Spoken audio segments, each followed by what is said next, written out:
66 years. That is how long this conflict has been going on. That is how long Israelis have been living in fear and Palestinians have been living in suffering. Today, yet again, I'm going to address the issue of the Palestine-Israel conflict.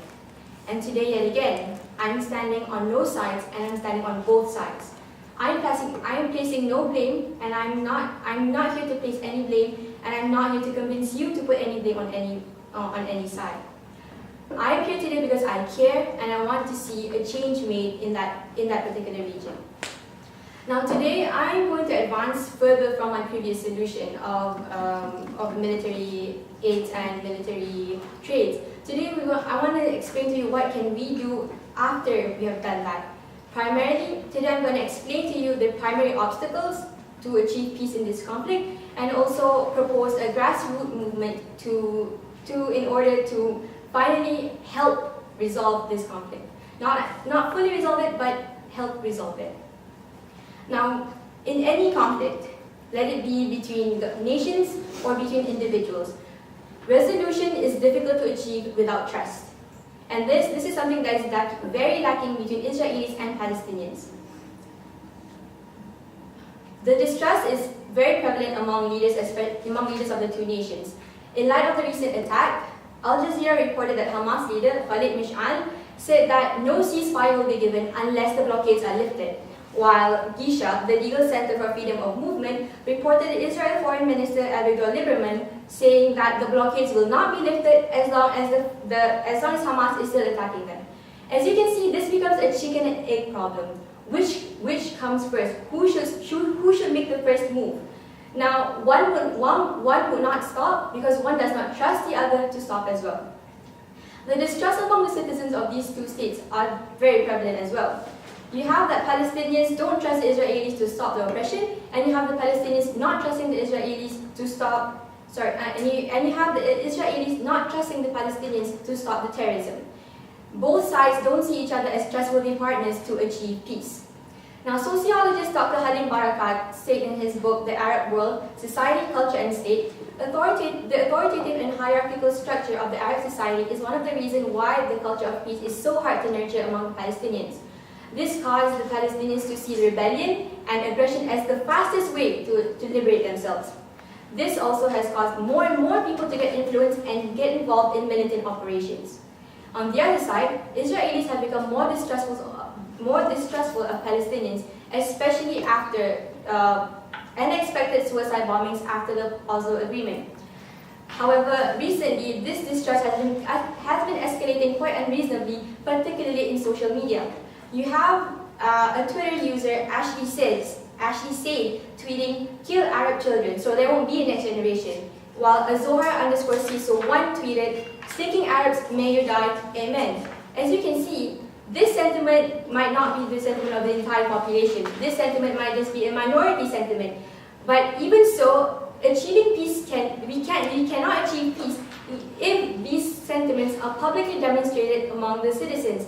You cannot have peace when you still have people taking up guns upon each other. You can't have peace when you have people calling harm upon each other. So the brutal mentality of the citizens and the skepticism among the leaders has caused the idea of peace to be something that is distant, unfamiliar, and almost imaginary.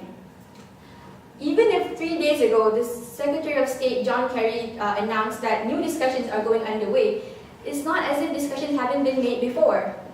Discussions were made, deadlock was reached, then violence follows. This is the cycle that has been going on since 1967.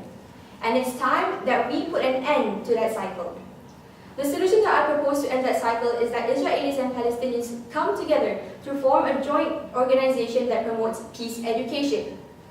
This solution is actually based on an article written by Mohammed Abu Nimer, a counter-resolution expert and director of the Peace Building and Development Institute at American University, Washington, D.C. I will discuss the solution in 3 parts: the organization, its goals, and steps to achieve those goals. Firstly, the organization. This organization will consist of people known as the peace educators, consisting of both Israelis and Palestinians who can be of any profession and can even be the average Joe. A model of this organization would be the Israel-Palestine Creative Regional Initiatives, or IPCRI. The IPCRI is the only think tank in the world where you have Israelis and Palestinians joined together side by side to develop practical solutions to the conflict and promoting peace education. Next, I will go on to talk about the goals of this organization. It is important to note that in the early stages of this implementation, the Israeli and Palestinian peace educators won't be working together side by side directly. This is because educators in different states need to address different needs of the society. For example, educators in the Palestinian community would have to work towards creating a more democratic community, and while educators in the Israeli community will have to face the challenge of living with people, or the fear of their community of living with people who they hate and do not trust. Both educators in both states will have to transcend the stereotypical perception of their communities and have to help their communities confront future relationships with each other.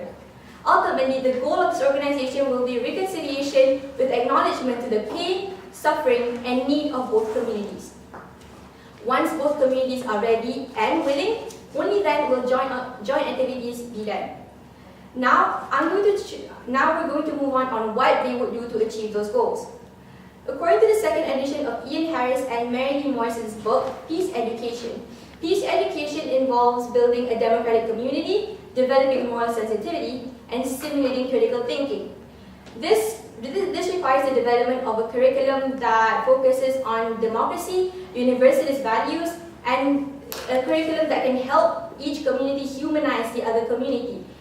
This means that the Israelis have to see the Palestinians beyond the terrorism, and the Palestinians have to see the Israelis beyond their oppression. This should include an empathetic dimension to help the humanizing process.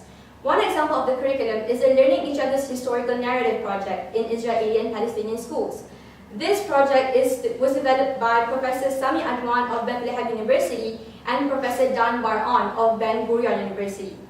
In this project, Palestinian and Israeli teachers and historians write parallel narratives of historical events, and thus this exposes the students to narratives of others' narratives of the same event.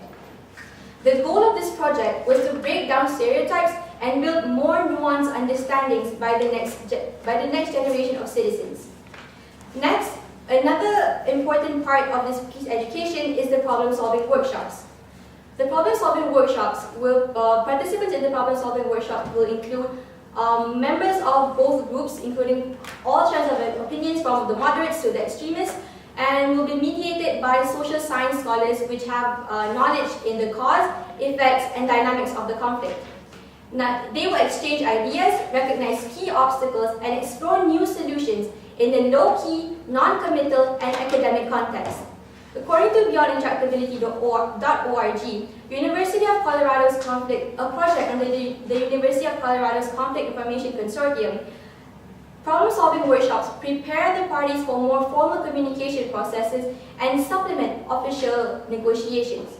Again, the IPCRI is the model for this effort, with its strategic thinking and analysis team, which provides its conclusion through policy recommendations.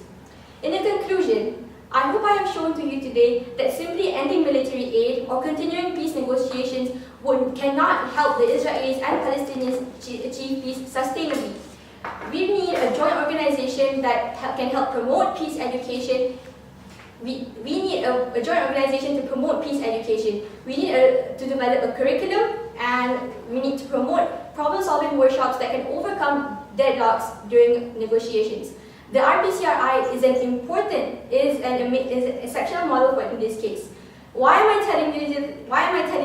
I am telling you this so that I want you to promote IPCRI's effort. I want you to remind everyone that this conflict can come to an end, that a peaceful way out is possible. Thank you.